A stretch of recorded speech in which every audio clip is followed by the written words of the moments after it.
Now I would like to express, first of all, our fascination of your exposition, and to say some words concerning Russian Orthodox eschatological vision of the situation. What is important, that a perfect and very strange convergence of some crucial points. I have spoken recently with one saint father, Vladimir Tsvetkov. He is a monk and he is a chief of monastery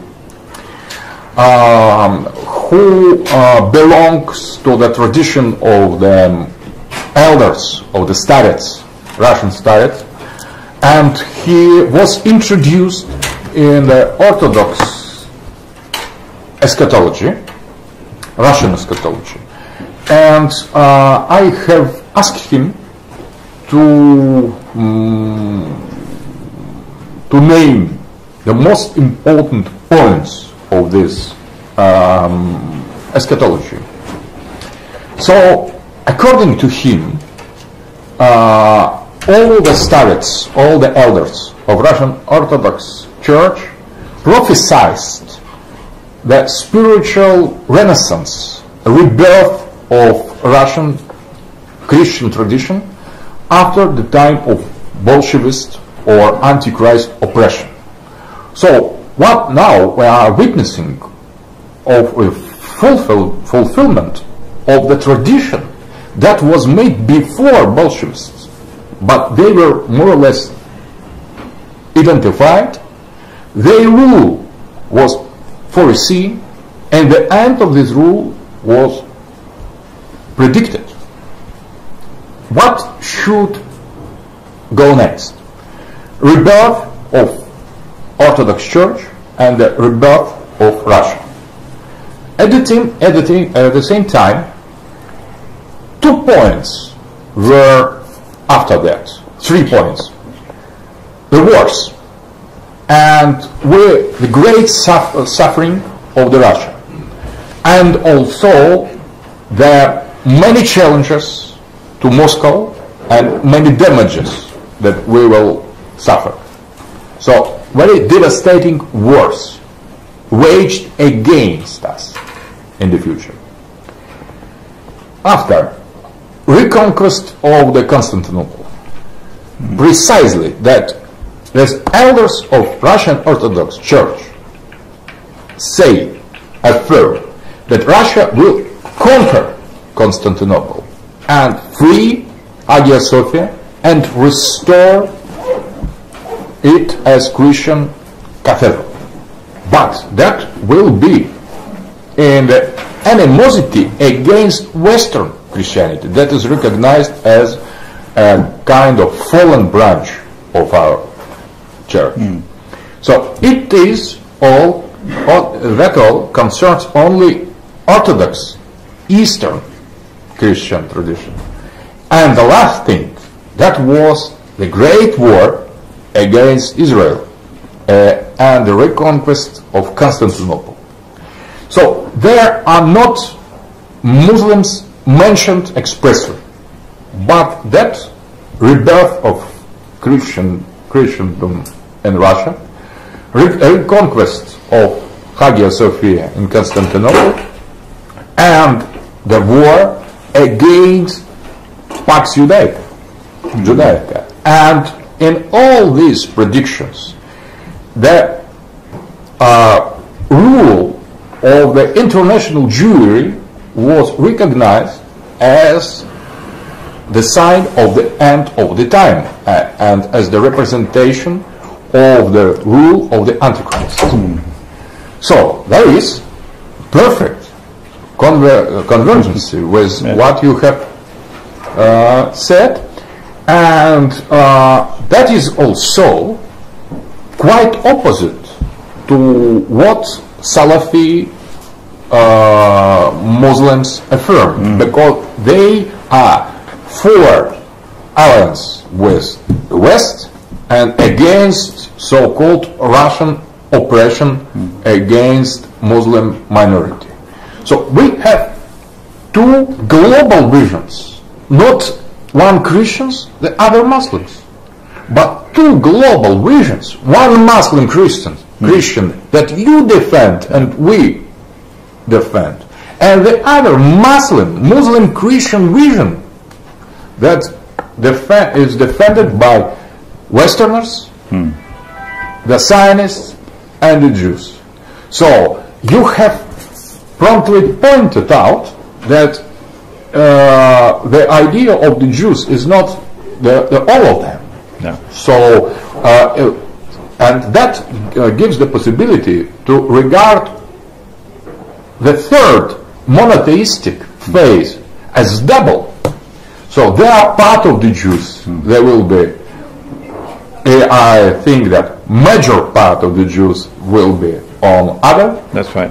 side, but there will be a little part, maybe few of them on our side. Right. That's right. So it is a kind. What is important that this line, eschatological line, divides not religions between themselves, but inside of three religions there are two contradictory eschatological positions. Only two in Islam, represented by Syekh Imran Hosein, and by, I have spoken some days ago with President of Iran, Mahmoud Ahmadinejad, personally, and he confirmed absolutely eschatological vision. The only difference in the vision of Imran Hosein, Ahmadinejad, the role of Mahdi played in this situation, because Imran Hosein stresses the point of the return of the Jesus,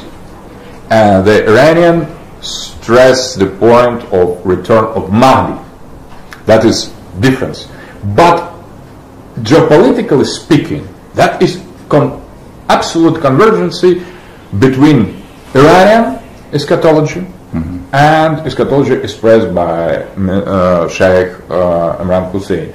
There is the same difference, the dividing line in Christianity, Western and Eastern, and there is the same line, more deeper maybe and not so obvious, inside of Judaism. One part of Judaism that is Zionist, Pax Judaica, and the other that we could presume to be different. So I would like to thank you for your exposition, and maybe you could develop some point concerning this astonishing convergency of two forms of eschatological thought. I deliberately paused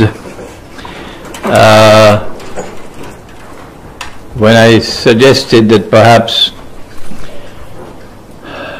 Turkey would invade Syria, and that would be the beginning of the great wars. I'm not a prophet. No, I make mistakes. I'm just suggesting that perhaps this might happen. So no one should say that I'm prophesying that this will happen. No, that's not part of a scholarly discussion at all. This is an option that they have. This is perhaps the best option that they have. And I see no reason why they should not be pursuing this option of a Turkish invasion of Syria.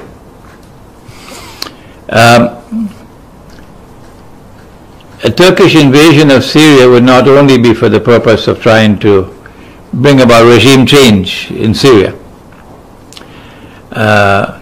They also want to deliver a very humiliating blow to Russia.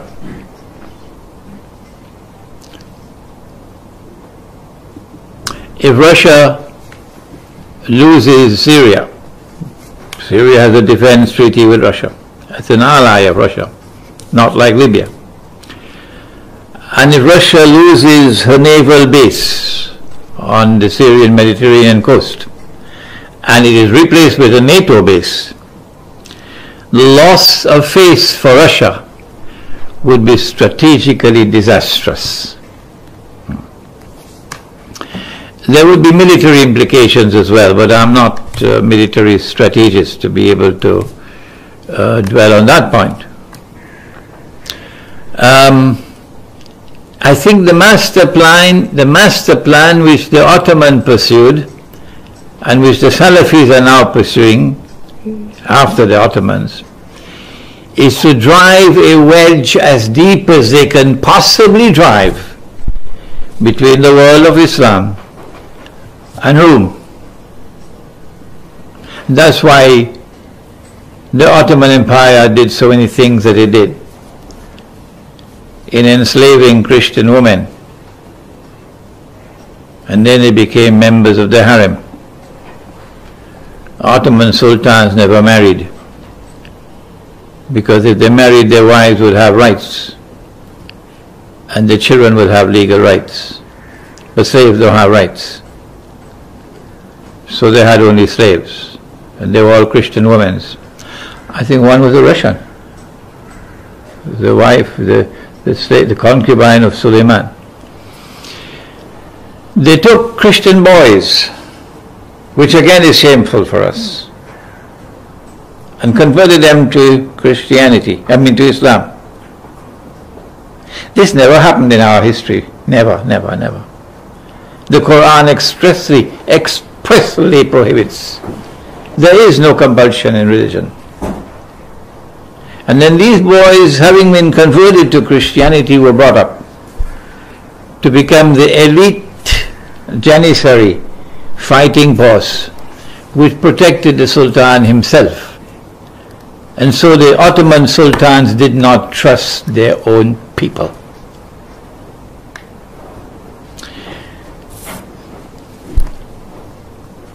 When Hagia Sophia was converted to a masjid, I think that was a dagger that was plunged deepest of all into the heart of Rome, in consequence of which there has been abiding hatred for Islam in many parts of Rome. And we saw some of it in the Bosnian War in Srebrenica. We see it in Greece, where that pain and that hatred is still there because of what the Ottomans did. But this was not enough. They need something more.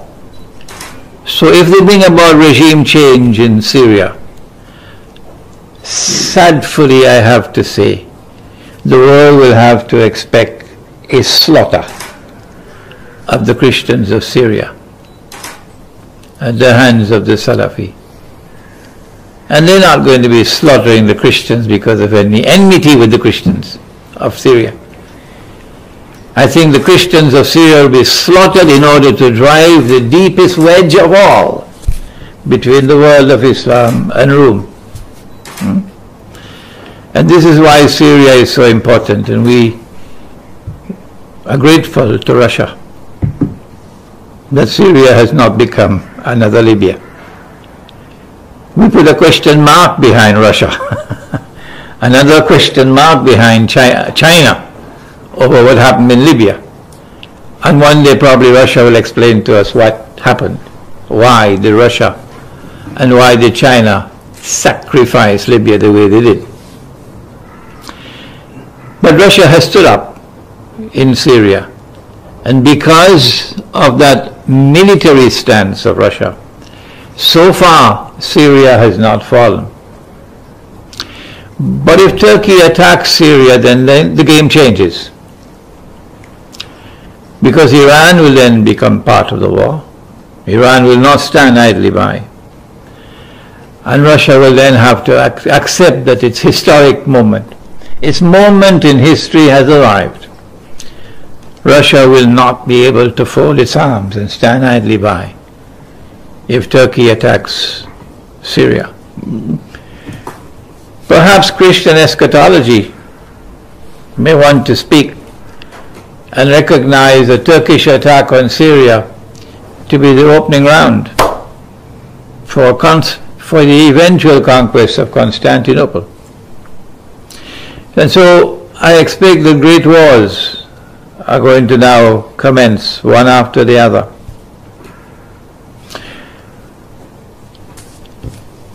But we are fighting an enemy who has a messianic obsession. It is an irrational obsession. An enemy who is hell-bent without regard for consequences in achieving his goal. It doesn't matter how many must die. It doesn't matter even if most of mankind must perish. It doesn't matter if thousands of nuclear weapons are going to be used in a great war. It does not matter to that enemy. They are hell-bent on achieving their objective of establishing Israel as a ruling state in the world. And so for Russia to believe that you can sit back and the fight is between the Muslims and Israel, you'll be living in dreamland. Because they want Russia to also bend her knee and bow before them. And they want China to bend her knee and bow before them. And that's why Russia is ringed with nuclear missiles all around you. But I don't think the Russians are fools. I think the Russians know very well what the game plan is. When these wars start and Russia becomes part of the wars, we're then heading towards what the Christians call Armageddon and the Muslims call the Malhama. And our Prophet has spoken about those great wars, and that greatest all wars, as being such a great war, he says, that birds will fall from the sky, indicating perhaps radiation in the sky, preventing, for example, electronic gadgetry from working, preventing, therefore, electronic warfare, preventing cruise missiles and fighter aircraft and so on operating. So great will that war be. At the end of that war, or towards the end of that war, comes the conquest of Constantinople. And I've asked myself many times, well, why would a Muslim army march to Constantinople? For the Christians, yes, I can understand. Hagia Sophia. This was your city. But why would the Muslims want to march to Constantinople? Is it simply because we want to wage a war in alliance with the Christians to conquer Constantinople? It doesn't make sense to me. A Muslim army should be marching towards Jerusalem, not to Constantinople. And I've come to the conclusion, and when I give an opinion, of course, I always say, I don't want you to accept it. No, unless you're convinced that it is correct. But please don't deny me the freedom to offer an opinion. That the conquest of Constantinople is strategically important because of the Bosphorus. And the Bosphorus is strategically important because in the winter time Russia does not have a naval outlet except through the Black Sea. And this is why for centuries now they have done every single thing they could possibly do to deny Russia control over the Bosphorus. They used the Ottomans. They used the Ottomans for 450 years, and then after that they got NATO to replace the Ottomans. And so when that conquest of Constantinople takes place, the military significance for me is that Russia will now be able to pass through the Bosphorus. And since at that time perhaps aerial warfare will no longer be possible, it is the land and the sea. The land will also be devastated with nuclear warfare. So naval warfare becomes very important. And the Russian fleet, or what is left of the Russian fleet, and the Eastern European fleet, passing through the Bosphorus, pose a threat, a significant threat to Israel. And this is why I say that Russia's moment in history has arrived, because great wars are now at hand, and Russia's role in these great wars will be different from the First World War and the Second World War.